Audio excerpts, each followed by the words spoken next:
ومن ابتدأ المسح وهو مقيم فسافر قبل تمام يوم وليلة مسح تمام 3 أيام ولياليها.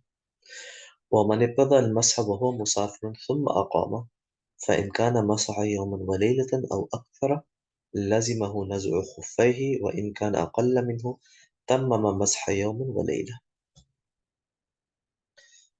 Talking about the state a person is in which they start مسح الخفين and what happens when they change states. So the first scenario is that a person begins wiping over their hoofs while they were traveling,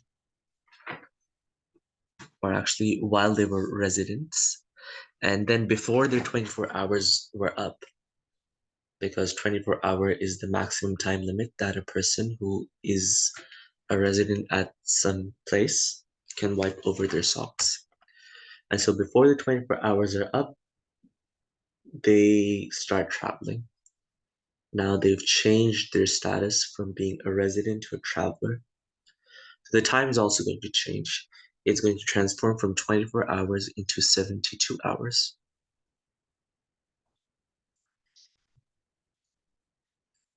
And the opposite is also true. So for example, if a person was traveling, so they had 72 hours to start with, but then they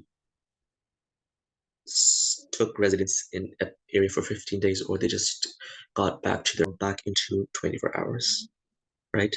And so this time that he wore his socks and began must 24 hours have already elapsed. And then he becomes a resident, he's going to have to remove the socks and may wash them, wash his feet. Why? Because 24 was the maximum limit for a resident, and he's already spent that. So it's the maximum limit for Masa al-Khuf.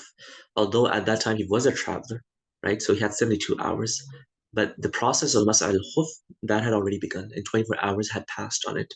And so when his status changed from a traveler to resident, and the hukum of Masa al-Khuffain, wiping over the leather socks, was still applicable. And that actually met its 24-hour threshold. And so that's why this person is now obliged to remove his or her socks and wash their feet if they're on wudu, or make complete wudu if they weren't on wudu.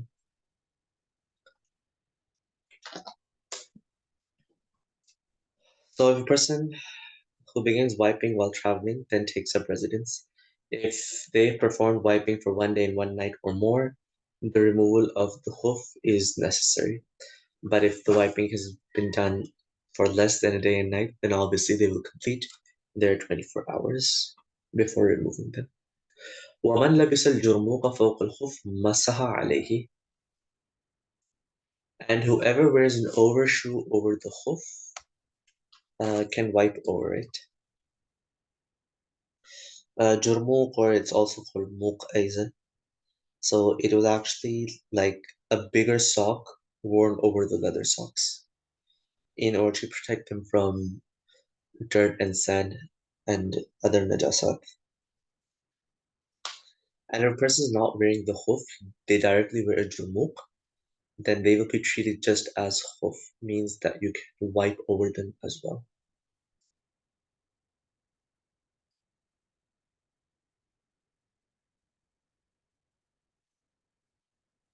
And wiping over the jurmuq, again, the jurmuq is the sock that you're wearing over the hoofs. And this is allowed with two conditions. First of all, that there should not be a pause in wearing the khuf and the jurmuq with a hadath. Meaning that once you've worn your khuf, and before you wear your jurmuq, a person should not have invalidated their wuzu. Because if they have invalidated their wuzu, then they cannot wash over the jurmuq. They'll have to remove the khuf, wash their feet, then put on the khuf, and then put on the jurmuq. So all these three things should happen in one purity period before a hadath. So it's just like Mas'al al-Khuffain, that if you've not completed your wuzu yet, and you've worn your khuf, if you break your wuzu before completing it, then you have to remove your khufs at all cost. The same conditions applied over here.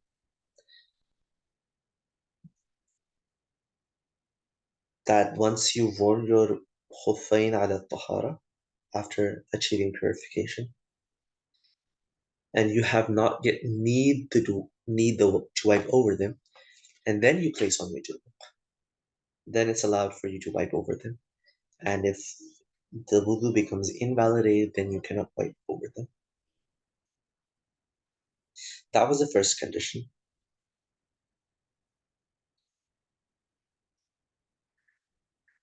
The second condition is that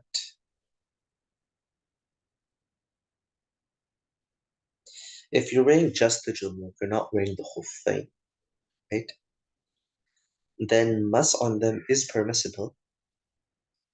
Like I mentioned, they'll be treated just like the khuffain, which means if you have holes in them, this is going to prevent you from actually being able to make mas over them. Now, obviously, you might be thinking, who wears a sock over a sock? If you've ever experienced extreme cold weather in mountain areas, uh, then one sock at times, especially if it's a wool sock, it never suffices.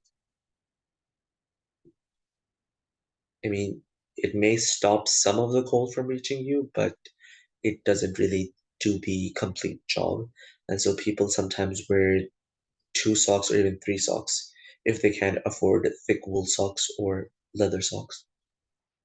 So it's very possible that sometimes in extreme colds, even leather socks may not suffice. So a person may choose to wear another sock over them.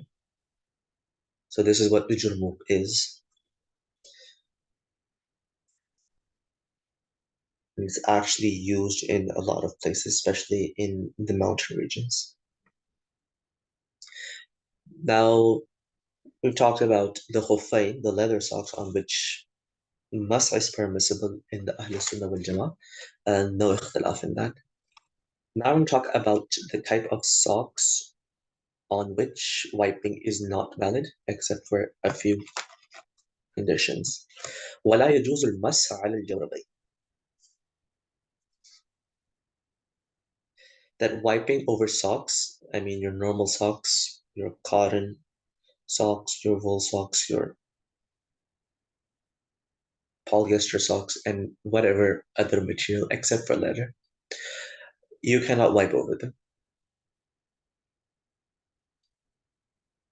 Because the permission that's been granted in the hadith is for leather socks.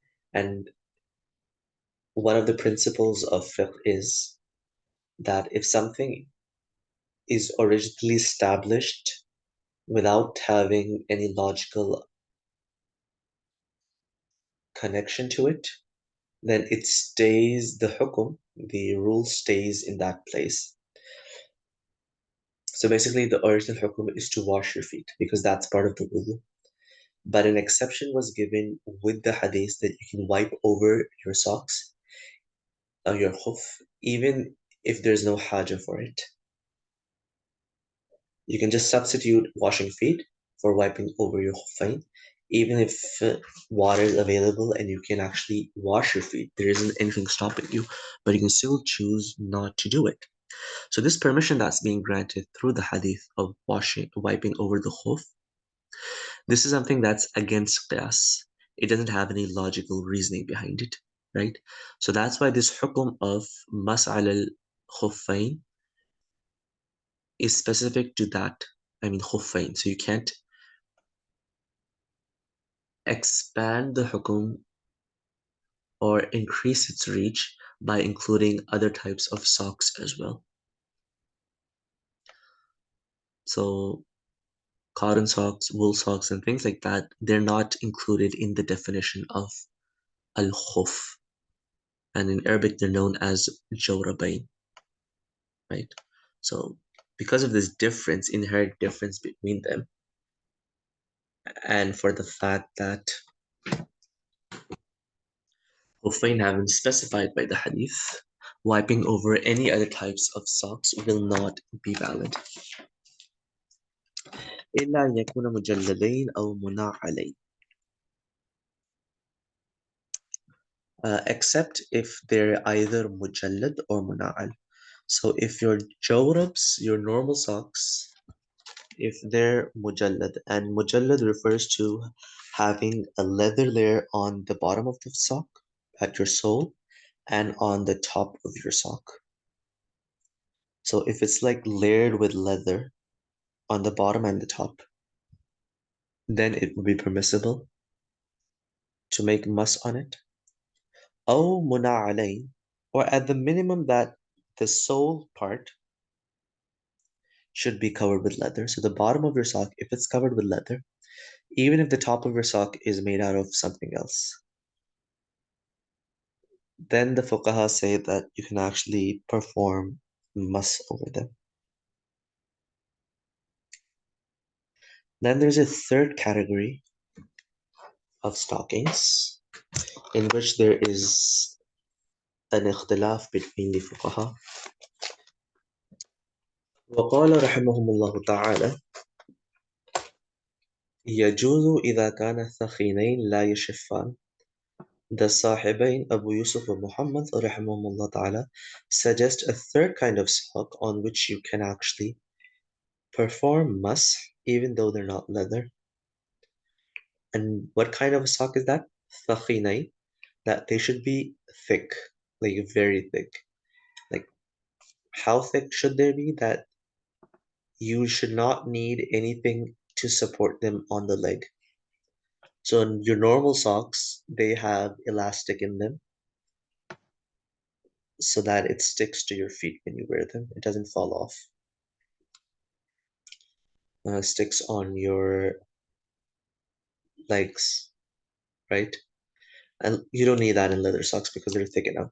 So if a normal sock is so thick that it actually sticks to your feet on your legs, you don't need elastic in it to support it, then that's condition number one.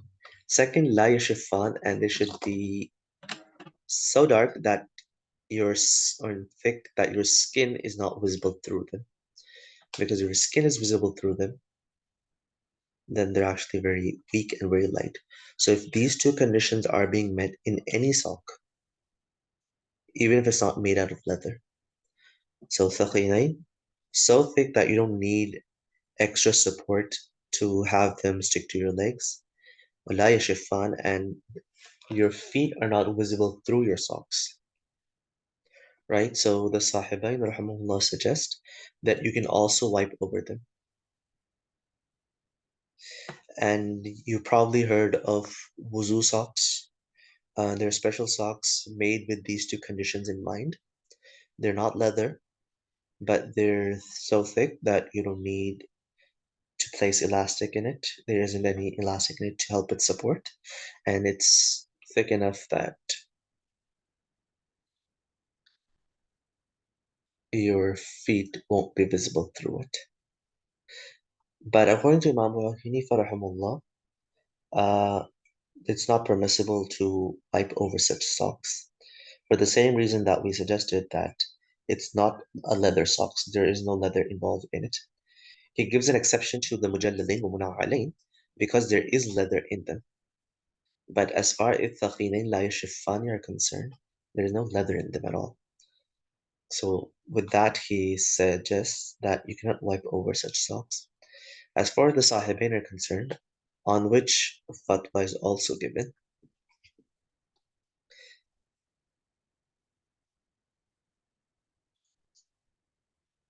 they allow wiping over such socks. ولا يجوز المسح على العمامة والقرنسوة والبرقع والقفازين. Now we know that Khuffain, you're allowed to perform mas over them, even though you may not need to because it's permitted by the hadith. But as far as other things are concerned, for example, to wipe over a turban, a cap, a veil, or gloves, that's not allowed. You can easily remove all of these things, make mas of your head or wash your face, and then wear them again. There's no trouble in it at all. So, and because you have no hadith to support this, you cannot wipe over them. The original hukum of wuzu, of either wiping over the head or washing your hands and feet, that still remains. ويجوز على الجبائر وإن شدها على غير وضوء. It is permitted to wipe over splints or even bandages.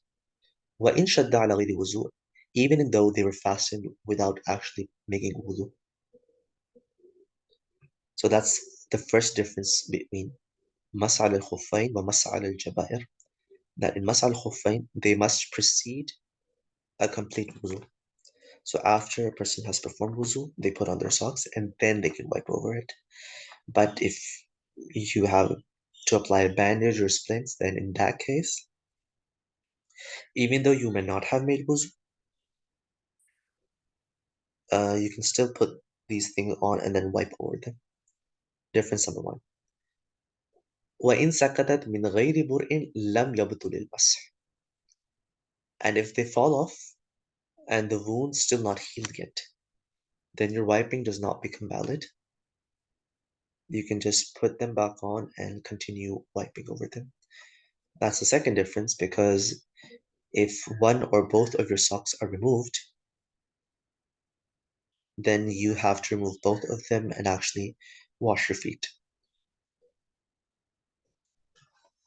There's no differentiation between the wound being healed or not in this case. وإن سقطت عن برء, but if they do fall off, I mean the bandages, and your injury has healed, then in this case you don't have to wash them. Right? The third difference between the two is that Masal al-Khuffain has a time limit, 24 hours for a resident and 72 hours for a traveler. But Mas'al al-Jabar does not have a time limit. So as long as the bandage is on, as long as you are injured or your bones are broken, or even dislocated, maybe, then you can continue wiping over your bandages, even if it takes a month or even 6 months at that.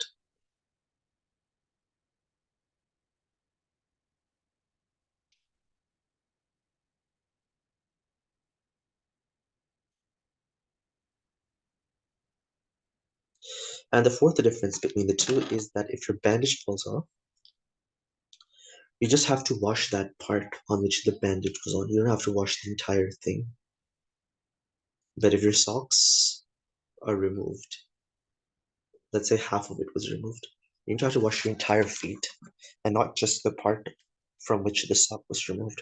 So these are the four differences between wiping over socks and wiping over splints and bandages.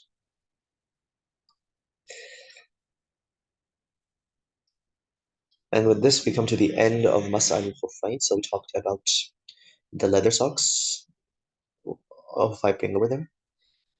We talked about that you cannot wipe over your normal socks except for them having leather, either being mujallad on the sole and on the top, or just munal, having leather on the sole.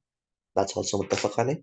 And then you have this third category of wuzu socks, which the Sahibain permit, things that you cannot make mas on, or in other words, they don't act as a substitute for your wudu. And then we talked about wiping over bandages and splints. And obviously, one question may arise that the bandage covers more area than the wound. Obviously, without that, you can make cover more area than that is actually injured. Because this is a necessity to cover that extra area as well.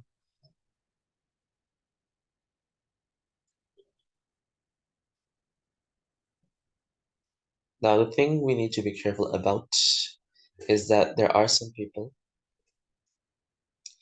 who allow wiping over normal socks. They present a tradition from Tirmidhi in which it's mentioned that the Prophet Islam, he wiped over the jurmuq. But what we need to understand is the Prophet is not the jurmuq, the jawrab. That's mentioned in the hadith that he wiped over. Were not those normal kind of socks that we see today. Because at that time, the types of hide, so it's very susceptible that the word jawrab at that time, meaning that there was no difference between saying I'm Islam. Afterwards, it's this distinction between, even though we just take that jawrab the word jawrab in the time of the Prophet used today mean cotton or wool socks. Tradition against a multitude of tradition. Al-Khuffain is permissible only on Khuffain. She once against not capable of having amal done over it. The Aima of the four madhahib and other great Jawrabi. Imam Ibn Hazm rahimahullah says you can probably say permissible Aima strong. Right?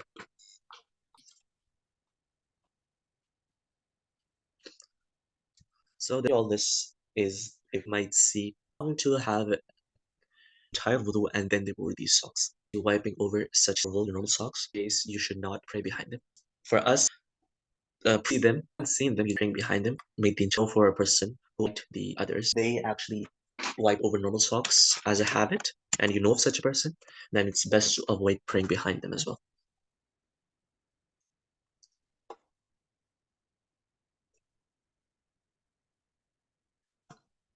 Babul Haydh,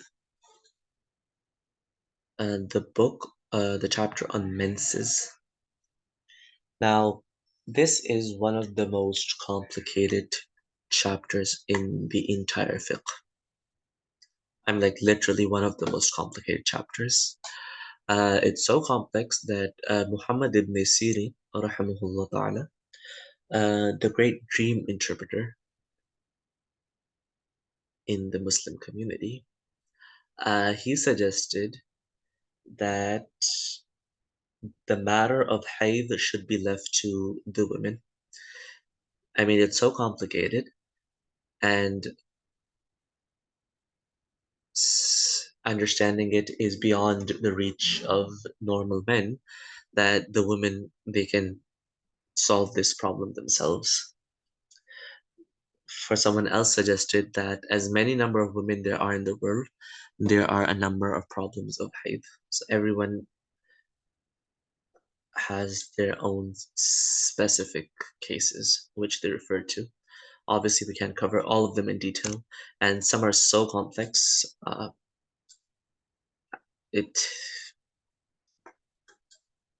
and it's probably you might spend all your time trying to study this, but you might not actually get your head around it. So the question first we need to ask is what exactly is hayd? So hayd is لغة, linguistically speaking, خروج الدم من الفرج على أي صفة كان. It's blood exiting the vagina in whatever form, right? But when we talk about hayd in Shara, so legally it is defined as a specific blood which comes out of a specific place from a specific person in a specific time period. So what is this specific kind of blood?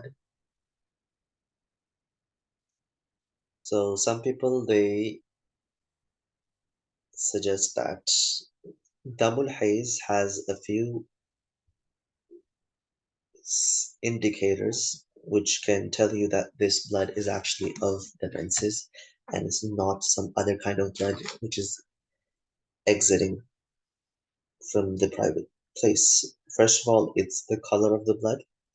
Second, its condition. Third, its odor, right? So first of all, that the blood of Hayz is not red. It's not bright red like your normal blood. Uh, it can be, it's not necessary that it is red, right? It's usually more darker, like black or a shade of brown. Can be other colors as well. As the hadith of Aisha radiallahu anha suggests, that unless a woman sees pure white, then any other color that she sees is probably hayd. That's one thing. The second thing is that the damul hayd, it's actually very thick. As far as other kinds of bloods, for example, damul istihada, it's not actually thick, it's lighter in nature. That's the second alama of damul hayz.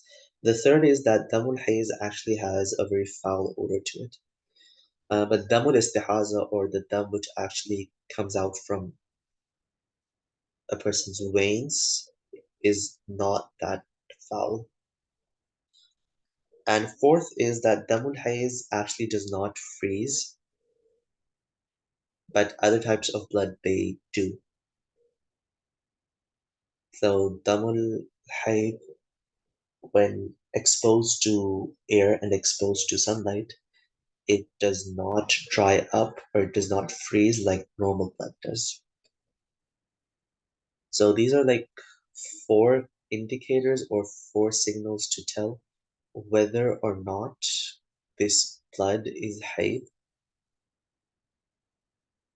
So that's first thing. Damun makhsus, a special kind of blood which has these four indicators. Min makhrajin makhsus, and again, this should come from the specific area. And there is the mawzul wilada, from where the child is received. From shakhsin makhsus, the third thing is that Hayz comes from a specific person, a woman or a girl who's reached puberty, starts from there and ends till menopause.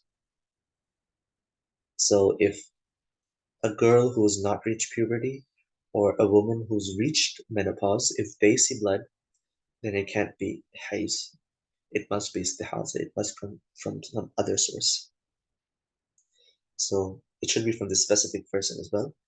Fi waqtin makhsus, and Hayz also has a specific time period to it. It has the minimum amount of days in order for it to be considered as Hayz, and a maximum amount of days, after which it's no longer considered Hayd. So again, Hayd is the name of a specific blood from a specific person, from a specific place, from within a specific time period. So these are four things that are necessary. Some people describe Hayd as being the blood that comes out from the vaginal passage from a woman who is free from sickness, free from wounds, and free from being a child. While istihada is the blood that comes from the private spot, from a woman who is sick, or if she's a child.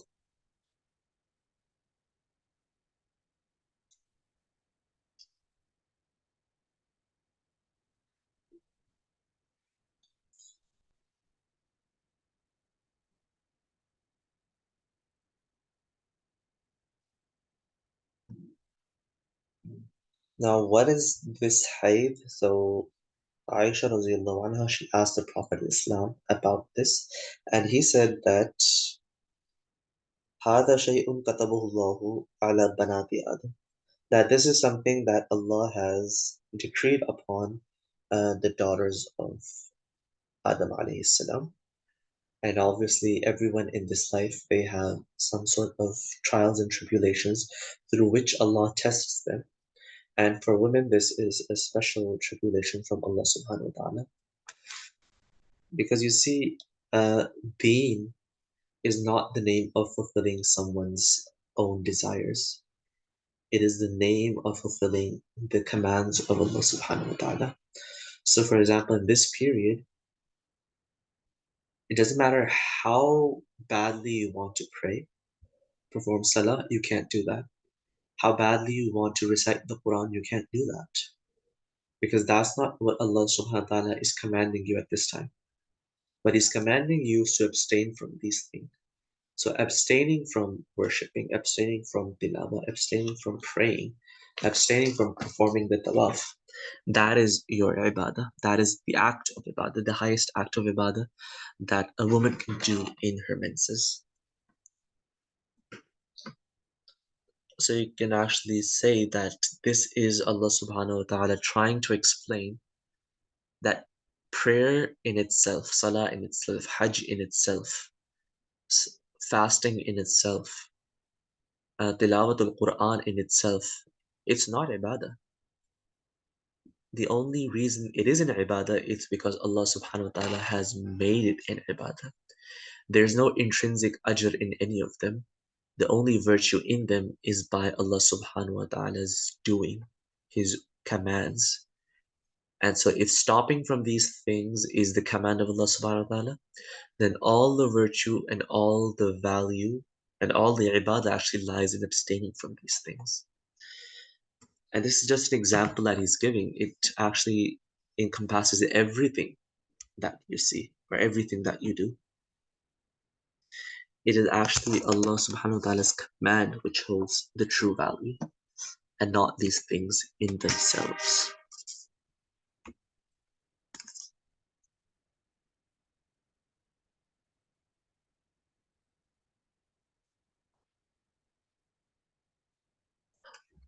Starting with the duration of menstruation, أقل الحيض 3 أيام ولياليها وما نقض من ذلك فليس بحيض وهو استحاضة وأكثره 10 أيام وما زاد على ذلك فهو استحاضة. The minimum duration of Haydh is 3 days and nights. So anything less than that, it's not menses, it's chronic bleeding, also called istihada. By 3 days does not mean that it has to be flowing for like 72 hours. It means that you are seeing bleeding or you're seeing blood for 3 days. If it happens just once, like let's say today is the 4th of December. So for a woman, she sees blood on the 4th, and then she doesn't see it at all for the next 20 days. So this blood that she saw will not be considered as being hayd, because that's just a spot of blood. It could be anything. It could be istihada. So it has to be for 3 days, not like flowing continually, but at times, in intervals, you must be seeing it for 3 days.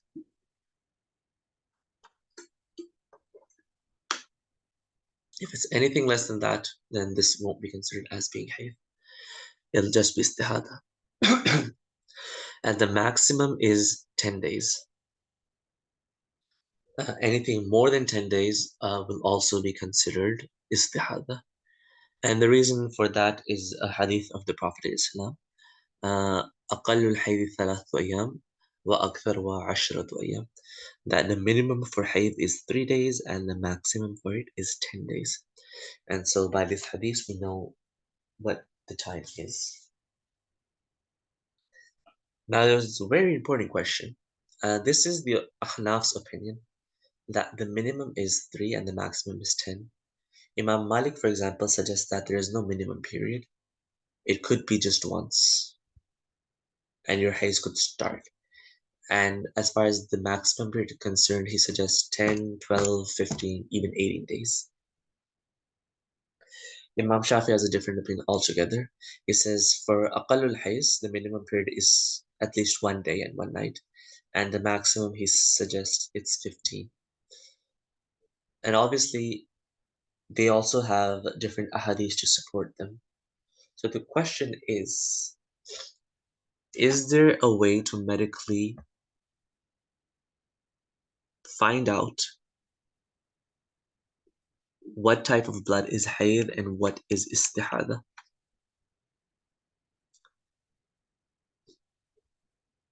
Would it be possible medically to find out? So I don't know a medical answer to that, but it's worth probing into. And the question is, could we then actually place this medical distinction of hayd, of menses from other types of blood, as a benchmark to suggest the starting and end of hayd, rather than employing the days minimum maximum suggested by the fuqaha?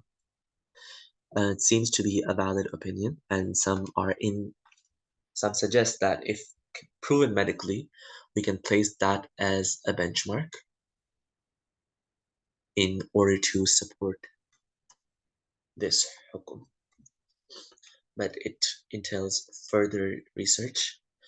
So at this moment in time, we'll just stick to what the madhab is trying to tell us, that the minimum is 3 days and the maximum is 10 days. Anything less or more than that is considered to be istihada.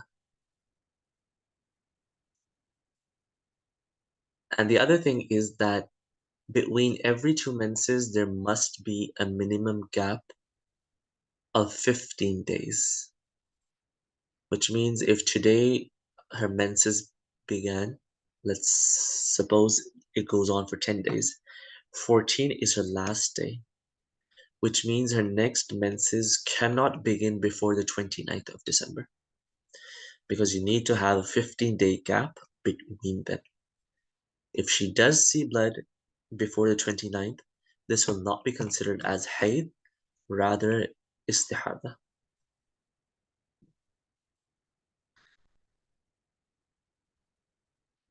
Now, about the color of Haydh. وما تراه المرأة من الحمرة والصفرة والقدرة في أيام الحيض فهو حيض حتى ترى البياض الخالص. So during the days of menstruation, whatever a cycle is, any type that a woman sees, whether it's red, yellow, dark, whether it's sandy, whether it's brown, any color except for pure white, will consider as her haze going on. And this is specifically being mentioned because some Aimma suggest that Haydh is only black in color. Some suggest that red, black, and brown are Haydh. If it's yellow or bile-like, then it's not Haydh. All these different opinions.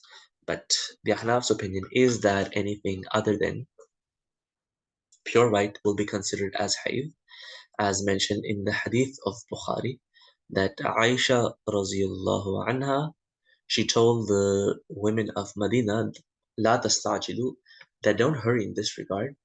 Wait until you see pure white and then consider your haze having been complete. So, her radiallahu anha, amongst the great fuqaha of the Sahaba, suggests that other than pure white, everything else will be considered as being hayd.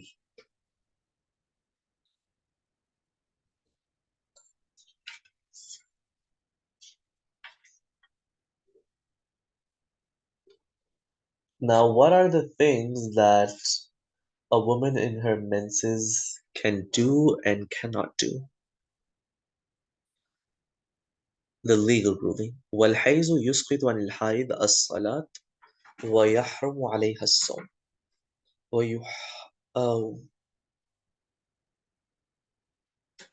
أو يسقط عن الحائض الصلاة ويحرم عليها الصوم وتقضي الصوم ولا تقضي الصلاة.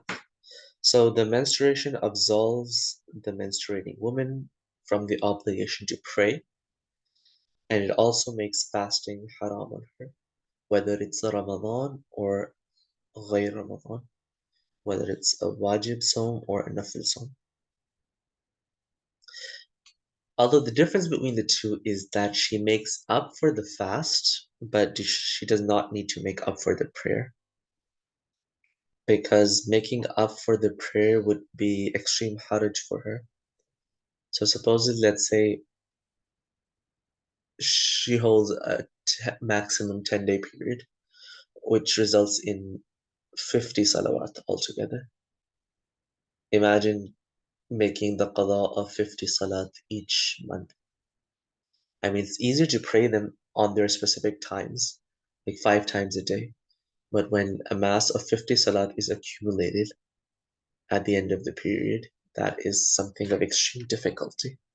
And so that's why the Sharia says that there's no need to make the qada for these days.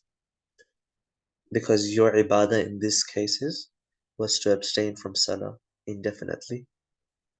You get the same ajr from abstaining from the salah that she would get for performing the salah. وتقضي الصوم. But as for sawming the Ramadan, making qaza of it, that's not very difficult. So even if the maximum is 10 days,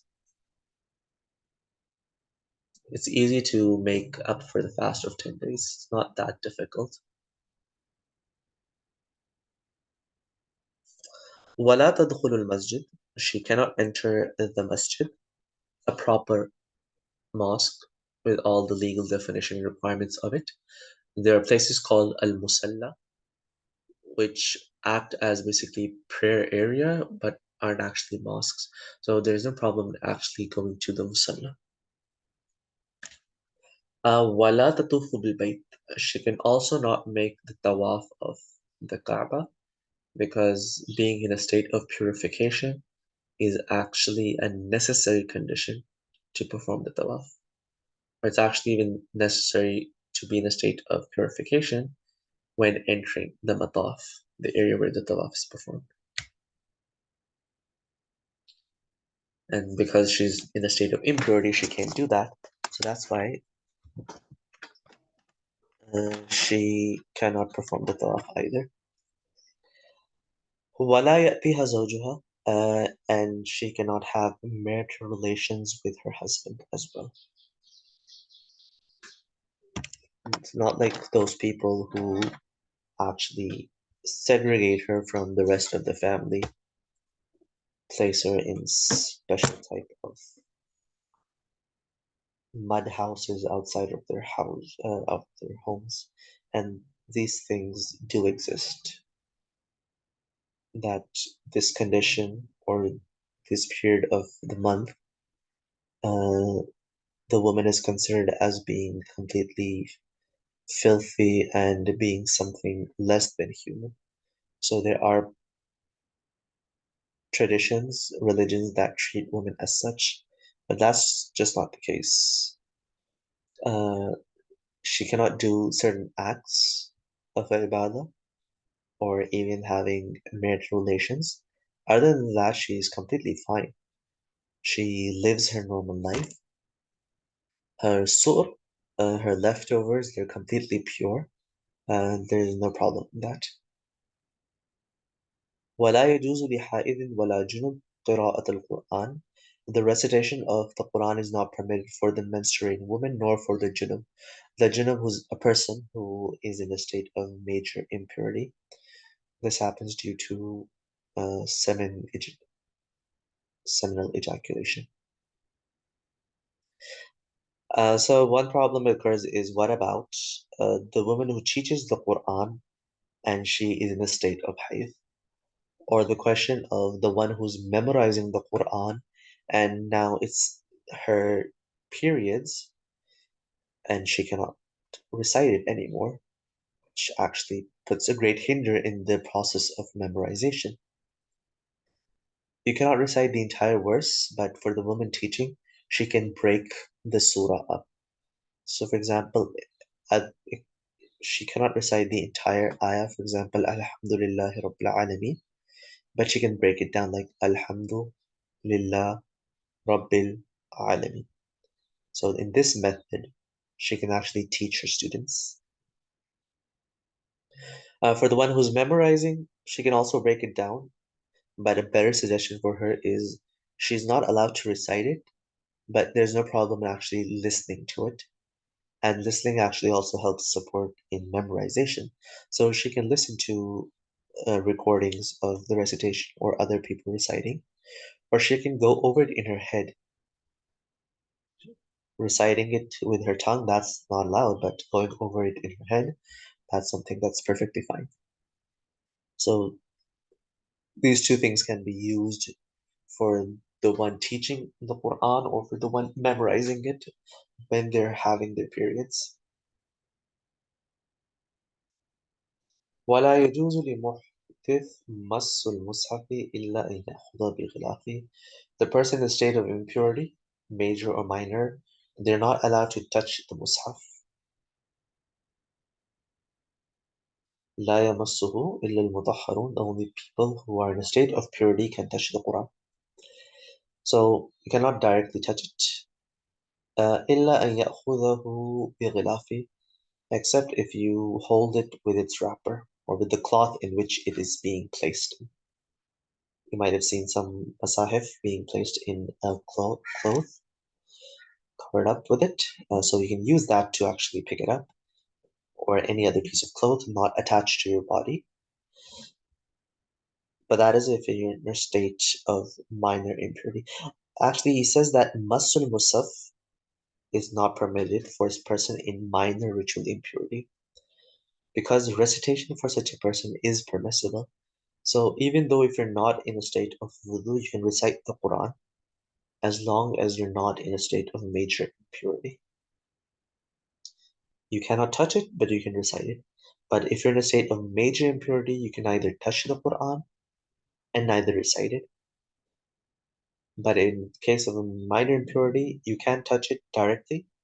You can touch it through an intervention of something, using your cap, your scarf,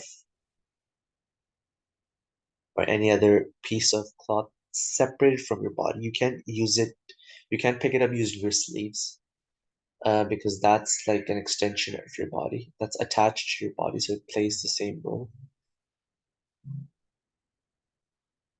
How about writing the Quran? Can a person do that when they're not in a state of wudu? Can they write the Quran, verses of the Quran? As long as they're not touching the paper. So you can write the Quran without directly touching the paper. You can place a book on it, place your hand on the book to support it, or you can just write it aerially without touching the paper, because touching the Quran is not allowed. There's no mention of writing it. So you can write it. Writing is just like reciting. Touching is something that's not permissible. Also, a person in a state of major impurity, or a woman in her periods, they cannot recite the Quran with the intention of reciting the Quran, but they can use some of the verses for the sake of dua. For example, رَبَّنَا آتِنَا فِي الدُّنْيَا حَسَنَةً وَفِي الْآخِرَةِ حَسَنَةً وَقِنَا عَذَابَ النَّارِ رَبِّ زِدْنِي عِلْمًا رَبِّ اشْرَحْ لِي صَدْرِي. All these dua are verses of the Quran originally.